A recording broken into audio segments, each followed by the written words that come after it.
Hello and welcome. Sure. Here's a lecture on sickle cell disease that covers its pathophysiology, causes, risk factors, clinical manifestations, sickle cell crises, types of diagnostic tests, and treatments. Sickle cell disease, SCD, is a genetic blood disorder that affects millions of people worldwide. It is caused by a mutation in the gene that codes for hemoglobin, the protein in red blood cells that carries oxygen. This mutation leads to the production of abnormal hemoglobin molecules that can cause the red blood cells to become stiff and take on a crescent or sickle shape. These sickle-shaped cells can get stuck in small blood vessels, leading to a variety of health problems. Pathophysiology.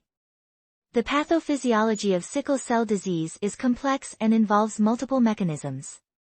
One of the key mechanisms is the polymerization of sickle hemoglobin, which causes red blood cells to become stiff and take on a sickle shape. This can lead to vasoocclusion, which is the blockage of small blood vessels by the sickle-shaped cells. This can cause tissue ischemia, inflammation, and pain. The blockage of blood vessels can also lead to organ damage and dysfunction, particularly in the lungs, kidneys, and brain. Causes. Sickle cell disease is caused by a mutation in the HBB gene, which codes for beta-globin, one of the subunits of hemoglobin. This mutation causes the production of abnormal hemoglobin molecules, which can form long chains that polymerize and cause the red blood cells to become stiff and sickle-shaped. Risk factors.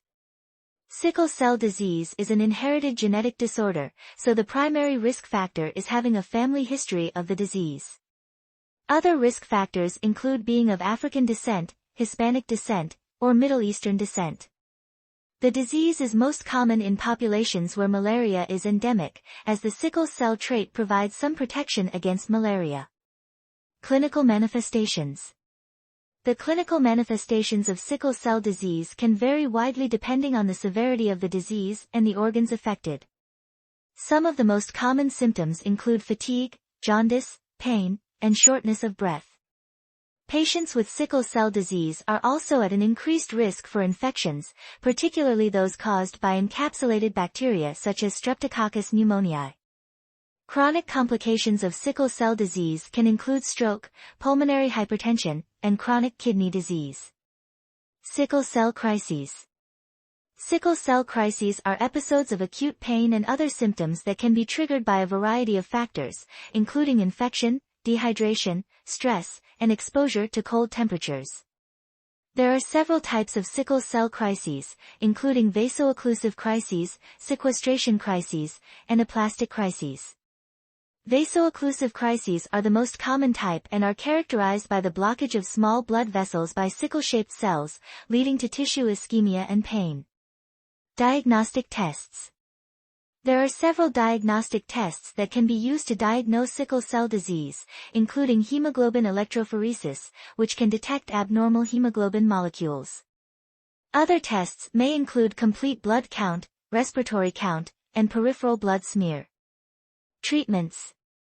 The treatment of sickle cell disease is aimed at managing symptoms and preventing complications. This may include medications to manage pain, prevent infections, and reduce the risk of stroke. Blood transfusions may also be used to treat anemia and reduce the risk of complications. Thank you for watching.